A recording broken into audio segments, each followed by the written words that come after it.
Hey everybody, what's going on? Hopefully you've been jamming to some music, but if not, just come listen to us. Welcome to another edition of the Vault Podcast where music still matters. And today we're going to try something else new. We try to mix up the shows a little bit. We've been slacking on the album reviews lately. You know, life gets in the way, producing these podcasts gets in the way. We got all kinds of stuff going on.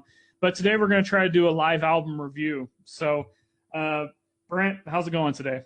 Not too bad, man. You? Doing good. Did you enjoy Record Store Day? Loved it. All right, so we're going to transition right from that. We're at Heavy Heads Records. Somebody walks in with a stack of CDs. They wanted to sell them, so they were working out a thing with Dan. And I just kept flipping through vinyl. And the next thing I know, Patrick walks up to us and he's like, "Hey, you remember me sharing the Kayleigh Rose with you on Facebook?" And I was like, "Yeah." And he's like, "Well, here's the CDs." I'm like, "I'll take them." So we each got a copy. He got a copy. A couple other people got a copy. And it literally, like 30, 45 seconds after she gave Dan those CDs, they were gone. I mean, they were sold out that quick. That should tell you how awesome this girl is. And, you know, I guess this is considered an EP. There's actually no title. It's just called Kayleigh Rose. 4 songs. I believe each one of these songs you can actually buy online at different I don't know if it's on iTunes, but I know I've seen them to download other places. So 4 songs, and we'll get into those just briefly in a minute. You know, we just want to give you a gist of some of these artists that we do reviews on. We're not going to tell you every little thing about the songs or tell you that, you know, you should or shouldn't listen to this, just our opinions. So right off the bat, Brent, what was your thoughts about selling out that quick, and just what's your first impressions of the album? I thought it was hilarious. Honestly, don't get me wrong. It's absolutely fantastic. It's a young woman local to our area that has just a phenomenal voice. And it was actually her mother that came in with those stack of CDs. And, you know, I mean, she was just in it. Well, here's, you know, a few. I think she had like 5 or 6. And, you know, Dan was like, "Hey, yeah, I want one." Patrick was like, "Hey, I want one." He came up to us. "Hey, here's this one." You know, and it's like, yeah, we both want one, and someone else took it. It's like, dude, this is Yeah, there was somebody checking out, I believe, at the counter. 1 or 2 people, they took them too. yeah. And you know, I just the look in her mom's eye was absolutely fantastic to me. I thought it was great. You know, seeing, you know, her being able to see, you know, her daughter's music being appreciated like it was. I mean, just instantly selling out. She was shocked because they had worked out a deal, and she was looking at some music. I mean, maybe took 30 seconds, maybe, and was like, "Hey, well, you know," and he's like, "Oh, well, we're sold out already." And I mean, you know, there was just a beautiful look of shock on her mom's face. It's like, this is fantastic. And, you know, that honestly, to me, that's what's beautiful about music, honestly. You know, and actually buying music. I mean, think about it. If we were buying a digital copy, this would have never happened. Exactly. Exactly. I mean, it was just that's one of the memories that'll stick with me for a while. You know, no matter what happens in her music career or whatever, that is a moment in music that will always stick with me. As far as the album, I'm sorry, did you have something?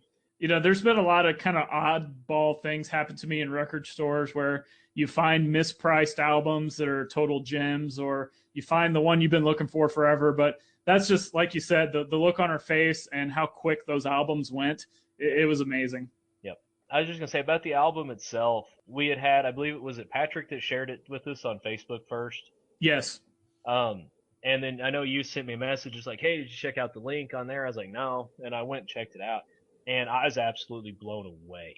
I mean, I couldn't believe what I was hearing. In all honesty, what did you think? I'm not a big lyric guy, so I'll be honest. I don't listen to a lot of these lyrics that she's singing about, but when I heard her voice, I was just like, "Holy crap!" You know, especially female vocalists. Yep. There's very few that really stand out, and I thought hers was definitely one of them. Some other ones that come to mind, just to kind of put this in perspective, would be Christine Davis from Christian Mistress. Yep. And Bjork. I mean, they have distinct voices, they stand out, and they're powerful. And that's exactly what Kayleigh's voice is like. It's got this kind of smoky, raspy feel to it, kind of like Christine Davis, like I said, from Christian Mistress. Not total, you know, different, but in that vein. Yeah. Yeah, what is your favorite song on it? Like I said, we're just kind of gonna make this short and sweet because there's only 4 songs. I get, and like I said, I guess it's technically an EP, but what's your favorite? My favorite song is honestly the first one I heard, and that's Die Young. It's the first song on the EP. The reason it's my favorite is honestly kind of lyrically, it's something that, and this sounds so weird because whenever you watch the video, and this is not an old person. I mean, this is a very young woman, and just amazingly powerful voice. I cannot get past that. But lyrically, it was something I could actually seriously relate to. I am fairly a big lyrics guy until it comes to black metal, and in which case I try to tune it out. Just because the music's so cool. But I am, first and foremost, I'm a lyrics guy. I love a good song, and I love conviction in a song. I don't care who writes it. A lot of people be like, oh, if they don't write their own stuff, they're this and that. I don't care. You can sing a song anybody wrote with conviction. I don't know who wrote the song or whatever, but the lyrics are something that kind of spoke to me. There was a point in my life where this was very relatable. Thankfully, I'm not there anymore, but it's something that it connected with me. I don't know. Maybe it sounds weird. I don't know. What about you? Which one's your favorite song? Back to what you said, I don't think it's weird at all. I mean, it portrays how powerful music is. We keep preaching that through so many of these podcasts, the powers of music and how you just get turned on to these songs instantly and the way they make you feel. Tell Me Again was probably my favorite, but overall, I just, this album has a pop feel to it, not like Katy Perry garbage pop, but like this is something you could hear played on national radio as a Right. big hit. But the Absolutely. one thing that stands out to me is that, and again, this is probably just coming from my background of black metal and doom and stuff like that, but there's this weird kind of darkness to it. Does that? Oh, absolutely. No, there absolutely is, especially on the song "I Don't Love You." And I was actually shocked whenever because I mean, I listened through the whole thing 3 or 4 times, and I kind of got to that, and I was like, wait a minute. And there was kind of a neat little play on words and how the whole song's kind of set up. I thought was neat, but there's kind of I guess a darkness is the best way to say it. Honestly, there's a little kind of weirdness and almost, I don't want to say sinister. It's some of the lyrics are dark. Even "Die Young," which is, like I said, my favorite song on the album. That's not exactly dealing with a light issue.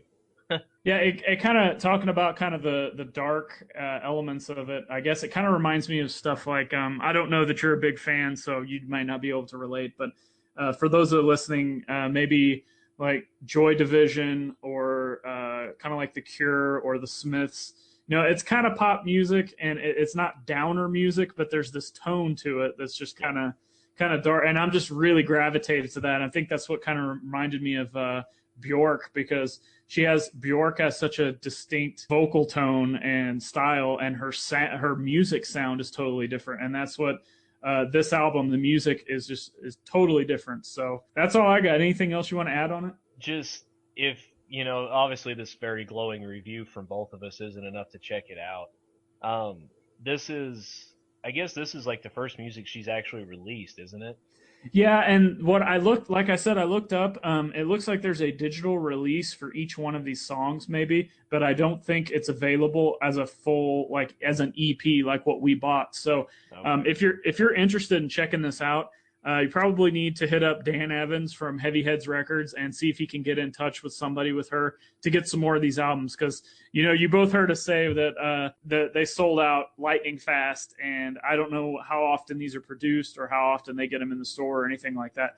You can definitely check her out on YouTube. I mean, it's so popular that Die Young song is already getting a lot of vocal covers, and when your song is starting to get vocal covers, you've kind of hit it on YouTube. So. Uh, Right.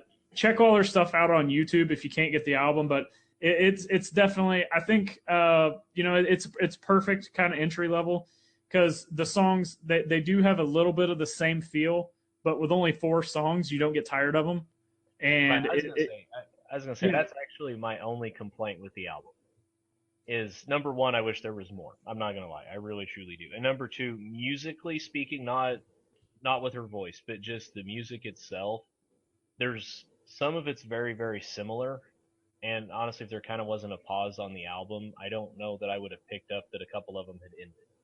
Does that make sense? Yeah, that's musically, that's just, I mean, Yeah. it But is what it is, but with this type of well, with this type of music, it's not about necessarily the music per se as it is about the voice, and especially with someone so young just starting out like she is, the voice is absolutely phenomenal.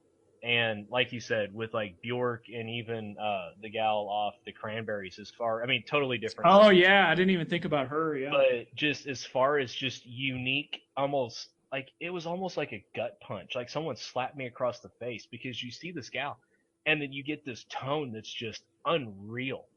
And I mean, it was like somebody had slapped me and like, here's something totally new, smack. Yeah. And I mean, I was just like, I was completely blown away. So I mean, if you want something very unique, definitely check this out. So on our traditional scale of 5 stars, what would you give this album? I actually went ahead and gave it 4.5, just because musically speaking, there is a lot of sameness, except for the song "Die Young," which is the only one that actually really differentiated itself musically to me. As far as the rating, I'm probably going to go with a 4. Multiple things. Like you said, I think some of the songs, they sounded a little similar, but at the same time, I kind of wanted more. Right. I think if it was a full album and maybe we got a little bit more differentiating sounds in there, I would give it a 4.5, or shoot, maybe a 5. I mean, her vocals are just so amazing and powerful that just overrides everything on this. So I mean, you could have even put you could have probably put some bro country music behind this, and it would have been totally awesome because her vocals are just Yeah. so cool. So Yeah. yeah, that averages out to a 4.25 star rating for this Yeah. EP from a brand new artist, or relatively new, Kayleigh Rose. So everybody check her out, and we'll try to share some stuff on Facebook with some links again for anybody who hasn't checked it out before. But anything else? No, honestly, I mean, it's just be prepared whenever you check it out. Like you had said earlier, it's a very smoky voice. It's almost like something, you kind of picture those old piano bars where it's just like real smoky and you can't hardly see, and everybody's like faces in their scotch, you know? And then all of a sudden, you kind of have this voice. That's honestly what it kind of pictured to me whenever I first heard it. And, I mean, it's just this deep, smoky voice. So, I mean, be prepared to be shocked. And I don't know about you, but the more I listen to it, the more that the songs actually get stuck in my head. They're surprisingly catchy. So Absolutely.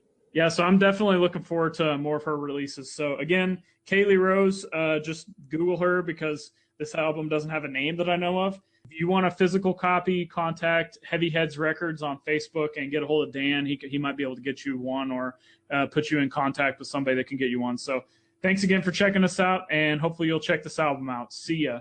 Peace.